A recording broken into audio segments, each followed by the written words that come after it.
This is it. This is the end. And the Son of Man will judge all peoples. And he will separate them by sorting them into groups of those who followed the law and those who didn't. So in the end, it is black or white. You either did it right and will be rewarded, or you did wrong and will be punished. And all the talk about love and forgiveness and suffering for the sin of the world seems just not true anymore. Because there will be harsh judgment and woe to you if you are on the wrong side. This is it. This is the end. The reign of God. This is it. This is the end. That's what the disciples think as they sit around Jesus on the Mount of Olives, talking to him privately and trying to understand the signs of Jesus coming again and the end of the age. He tells them parable after parable, hard to understand, hard to follow, hard to implement. And their emotions are focused on the dreadful news that he's giving them on the end of his life, that he will die through the hands of the authorities. And then, what then? Well, yes, Jesus says he'll return, but that's probably just to comfort them. What will become of their movement? What will become of their future, their dreams, their hopes? How can they return home to their villages and continue to live their uneventful lives? Lives of submission and oppression, barely making ends meet, after seeing glimpses of a brighter future, of shared burdens, of hungry people who got fed, of community, excuse me. And now, they just will have to go back as if nothing has happened, picking up where they left, as if they weren't changed. But they are changed. They have changed. But this is it. There's no way forward.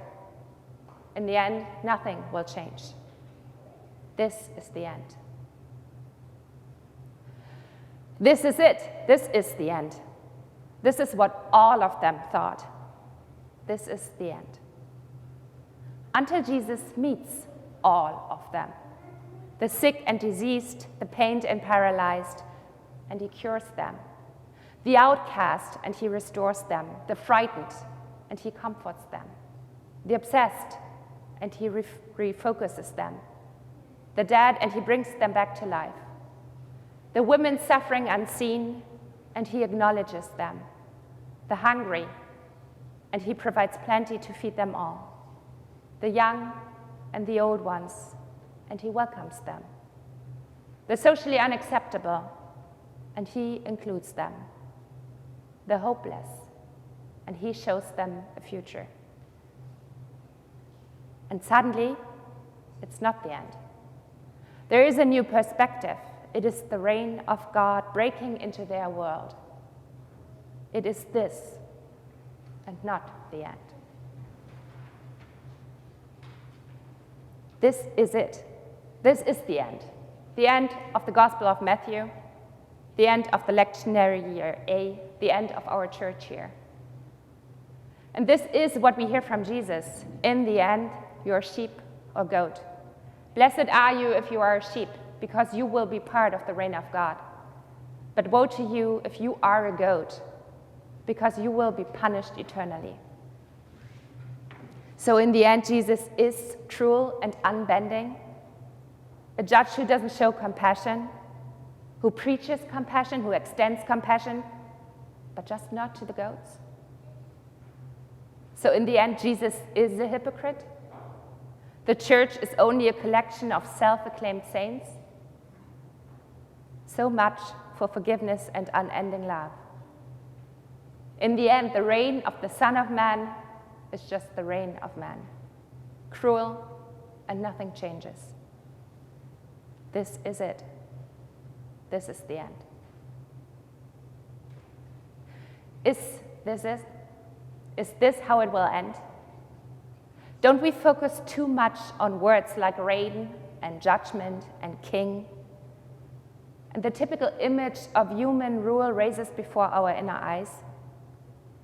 Don't we focus too much on words in general?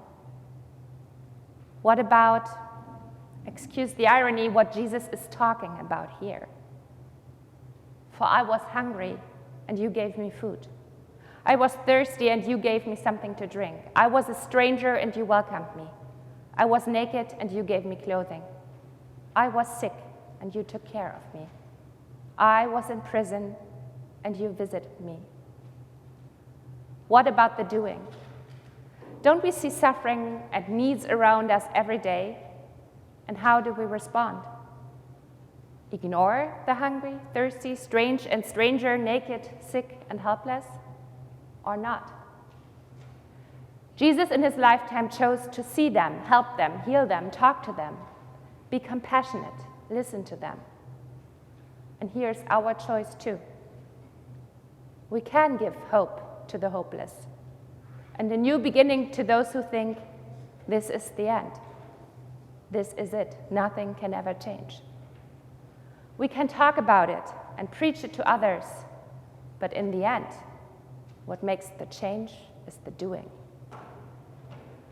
Jesus, after he stops talking and teaching to his disciples, still does. He suffers torture and humiliation and punishment for a crime he didn't commit. So I don't think this is the end. This is, in a lot of ways, just the beginning.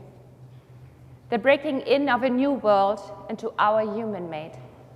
The reconfiguration of values and the acceptance of our responsibility in this change. Because as baptized, we are citizens of this reign of God. If Christ is king in our lives, then we should follow the law, the one law, to love. To love in all the nuances there are, by compassion, by listening, by acknowledging, by seeing, by supporting, by freeing, by healing, restoring, by restricting ourselves, by hoping, by praying. Because this is not the end. Amen.